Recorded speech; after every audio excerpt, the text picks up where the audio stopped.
Assalamualaikum warahmatullahi wabarakatuh. Perkenalkan, nama saya Aryansyah. Saya dari semester 4 dengan NIM 40122111117. Di sini saya akan menjelaskan tentang siapa saja yang berwenang untuk menjaga laut di Indonesia. Laut Indonesia merupakan bagian yang tak terpisahkan dari wilayah Negara Kesatuan Republik Indonesia secara keseluruhan. Berdasarkan Undang-Undang Nomor 43 Tahun 2008 tentang Wilayah Negara Republik Indonesia meliputi wilayah darat, wilayah perairan, dasar laut, dan tanah di bawahnya, serta ruang udara di atasnya, termasuk seluruh sumber kekayaan yang terkandung di dalamnya. Dalam pengelolaan wilayah perairan laut Indonesia, kewenangan dibagi antara pemerintah pusat dan pemerintah daerah. 1. Pemerintah pusat bertanggung jawab untuk mengelola laut dengan tujuan sebesar-besarnya kemakmuran rakyat. 2. Melakukan pemanfaatan dan pengusahaan sumber daya kelautan dengan menggunakan prinsip ekonomi baru.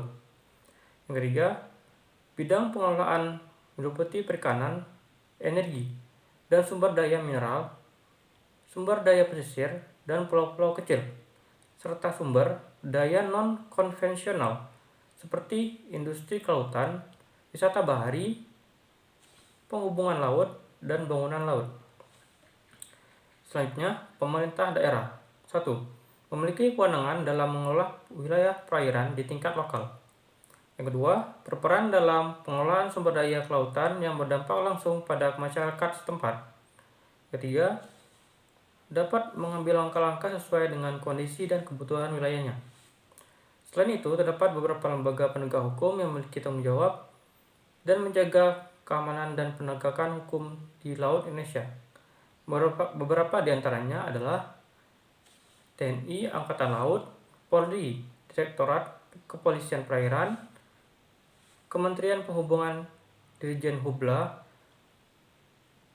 Kementerian Kelautan dan Perikanan, Dirjen PSDKP, Kementerian Keuangan, Dirjen Bea Cukai, Bakamla atau Badan Keamanan Laut, dan selanjutnya Satuan Tugas Pemberantasan Penangkapan Ikan secara Ilegal.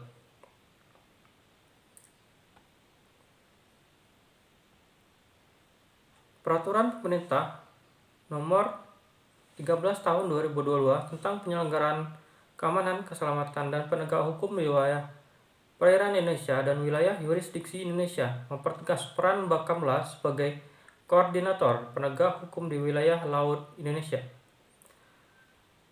Dalam kasus konflik wilayah laut seperti Laut Natuna, Indonesia menegaskan yurisdiksinya yang sah dan telah ditetapkan sebagai zona ekonomi eksklusif atau ZEE dalam Hukum UNCLOS 1982. Kesimpulannya, Indonesia memiliki kewenangan penuh untuk menjaga dan mengelola wilayah lautnya sesuai dengan hukum laut internasional dan peraturan nasional, dengan koordinasi antara sebagai lembaga penegak hukum untuk memastikan keamanan dan kedaulatan wilayahnya. Sekian penjelasan video dari saya. Saya Iri. Wassalamualaikum warahmatullahi wabarakatuh. Assalamualaikum warahmatullahi wabarakatuh. Perkenalkan, nama saya Muhammad Farhan dengan NIM 40122111104. Saya berasal dari semester 4 kelas B, Fakultas Hukum Universitas Bangka Belitung. Dan di sini saya akan sedikit menjelaskan mengenai siapa saja yang bertanggung jawab untuk menjaga laut di Indonesia. Menurut hukum maritim di Indonesia, yang berwenang untuk menjaga perairan Indonesia adalah Kementerian Kelautan dan Perikanan Republik Indonesia, khususnya Badan Keamanan Laut atau Bakamla dan Badan Pengawasan Sumber Daya Kelautan dan Perikanan atau PSDKP. Mereka bertanggung jawab atas penegakan hukum, pengawasan, dan perlindungan sumber daya kelautan serta menangani masalah keamanan di perairan Indonesia. Selain itu, TNI Angkatan Laut juga memiliki peran penting dalam menjaga kedaulatan laut Indonesia. Mereka bekerja sama untuk memastikan keamanan dan keberlanjutan sumber daya kelautan Indonesia sesuai dengan hukum maritim dan peraturan yang berlaku. Selanjutnya saya akan menjelaskan setiap instansi yang bertugas untuk menjaga laut di Indonesia. Yang pertama yaitu ada Badan Keamanan Laut Republik Indonesia atau Bakamla.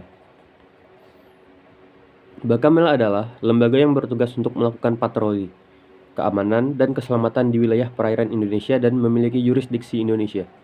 Bakamla memiliki beberapa fungsi, di antaranya yaitu melaksanakan patroli keamanan dan keselamatan laut, mencegah dan menanggulangi pelanggaran hukum di laut, melaksanakan pencarian dan pertolongan di laut, melaksanakan pemetaan dan informasi maritim, melaksanakan kerjasama dengan instansi terkait dalam menjaga keamanan dan keselamatan laut.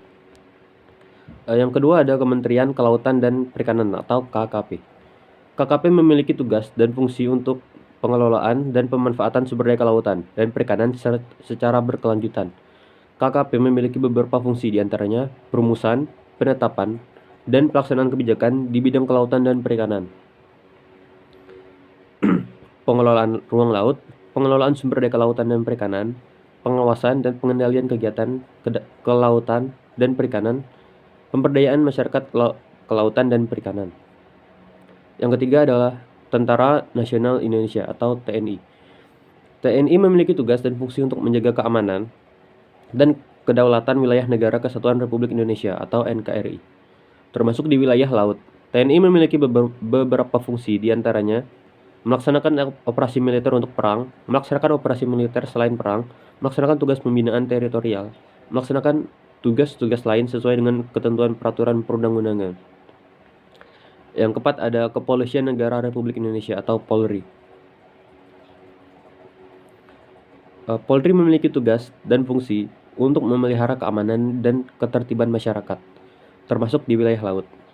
Polri memiliki beberapa fungsi, diantaranya melaksanakan pemeliharaan keamanan dan ketertiban masyarakat, melaksanakan penegakan hukum, melaksanakan perlindungan, pengayoman, dan pelayanan kepada masyarakat, melaksanakan tugas-tugas lain sesuai dengan ketentuan peraturan perundang-undangan. Yang kelima ada Direktorat Jenderal Bea dan Cukai atau DJBC. DJBC memiliki tugas dan fungsi untuk melakukan pengawasan dan penegakan hukum di bidang kepabeanan dan cukai, termasuk di wilayah laut. DJBC memiliki beberapa fungsi, diantaranya melaksanakan pengawasan dan pemeriksaan barang ekspor dan impor, melaksanakan penegakan hukum di bidang kepabeanan dan cukai, melaksanakan pelayanan kepada pengguna jasa, melaksanakan tugas-tugas ini lain sesuai dengan ketentuan peraturan perundang-undangan. Lalu yang terakhir ada Badan Pengawasan Sumber Daya Kelautan dan Perikanan atau PSDKP. PSDKP juga merupakan bagian dari Kementerian Kelautan dan Perikanan. PSDKP bertanggung jawab atas pengawasan, penegakan hukum, dan